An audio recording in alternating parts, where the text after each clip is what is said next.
মা বাবার গুনার কারণে কি সন্তানের উপর বালা মুসিবত আসে?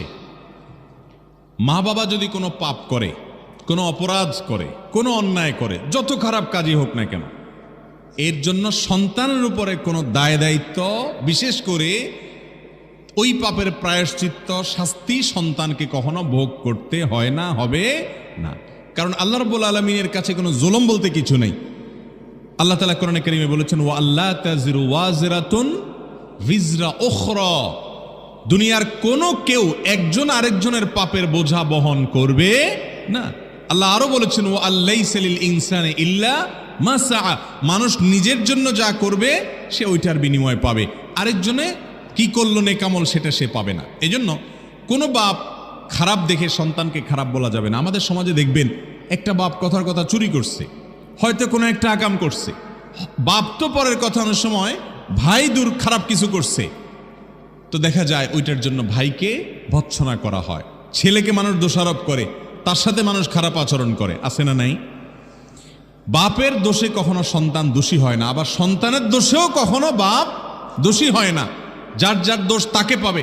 এই জন্য একজনের দোষের কারণে আরেকজনকে লজ্জা দেওয়া, আরেকজনের প্রতি অবিচার করা, জুলুম করা, কোণঠাসা করা, সামাজিকভাবে তাকে হেয় প্রতিপন্ন করা, এগুলো গুনাহের কথা।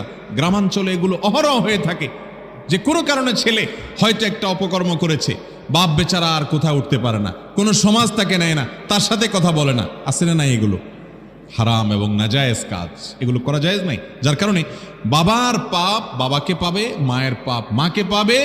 আল্লাহর কাছে অ্যাকাউন্টেবিলিটি, হিসাব সম্পূর্ণ আলাদা আলাদা, যার যারটা তার তার। অতএব সন্তানের পাপে বাপেকে, এই এক বাপকে পাবে না, বাপের পাপেও সন্তানকে পাবে না। তবে হ্যাঁ, কিছু কিছু কর্মফল আছে। বাপ যেরকম খারাপ যদি পথে ছেলেকে পরিচালিত করে তো তার ফল খারাপ হয়, সেটা ভিন্ন বিষয়। কিন্তু পাপের যে শাস্তি সেটা কখনো একজন আরেকজনেরটা পাবে না। এরপরে প্রশ্ন হলো, কুকুরের গায়ের সাথে ছোঁয়া লাগলে কি পোশাক নাপাক হয়ে যাবে? কুকুরের সাথে যদি আমাদের শরীর কাপড় চোপড় লাগে, বিশেষ করে শহরে গ্রামে সর্বত্র কুকুর ছুটোছুটি করে যখন, তখন কুকুরের গায়ের সাথে আমাদের গা কাপড় চোপড় অনেক সময় লাগে, স্পর্শ হয়, নাপাক হবে কিনা খুব গুরুত্বপূর্ণ প্রশ্ন। এটার উত্তর হলো যে কুকুরের যে লালা এটা নাপাক, কুকুরের মুখের যে লালা এটা নাপাক। যদি কারোর কাপড়ে, কারোর শরীরে কুকুরের লালা লাগে তাহলে ওইটা ধুইতে হয়। শুধু ধোয়াই নয়, নবী করিম সাল্লাল্লাহু আলাইহি সাল্লাম বলেছেন, কোনো পাত্রে যদি কুকুর মুখ দেয় ওইটাকে 7 বার ধুইতে হয়। কয়বার ধুইতে হয়?